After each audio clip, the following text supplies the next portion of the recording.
आधुनिक भारत, देश को मिली नई संसद।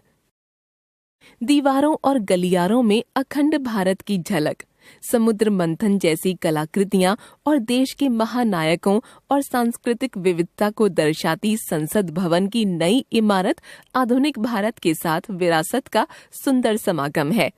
भारत के प्रधानमंत्री द्वारा 28 मई 2023 को भव्य धार्मिक अनुष्ठान के साथ नया संसद भवन देश को सौंपा गया। इस नए संसद भवन में विरासत भी है, वास्तु भी, कला भी है, कौशल भी, संस्कृति भी है और संविधान के स्वर भी। आइए जानें यह क्यों विशेष है। भूकंप सुरक्षित। हजारों मजदूरों की कठोर मेहनत से 2.5 साल से भी कम समय में बनकर तैयार भूकंपीय क्षेत्र 5 को ध्यान में रखकर बनाई गई भूकंप रोधी इमारत। त्रिकोणीय आकार। यह आकार में त्रिकोणीय है क्योंकि यह त्रिकोणीय भूखंड पर बना है। त्रिकोणीय छत से सूर्य की किरणें पूरे भवन में फैलती हैं।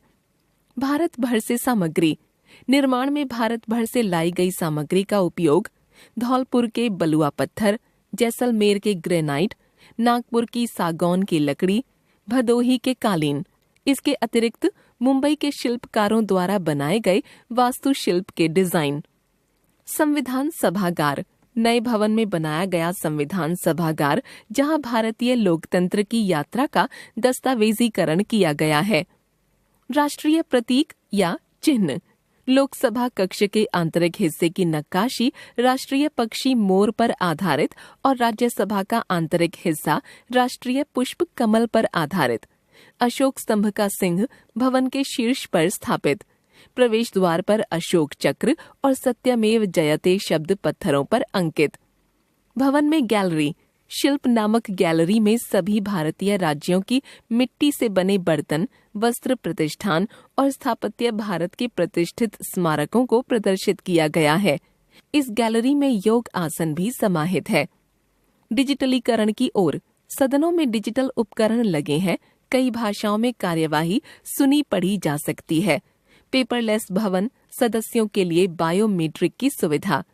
प्रकृति को नमन। भारतीय संस्कृति और वास्तु के अनुसार प्रवेश द्वारों पर लगी संरक्षक मूर्तियां। मकर और हंस, जल को नमन। शार्दूल और गरुड़, नभ को नमन। अश्व और गज, थल को नमन।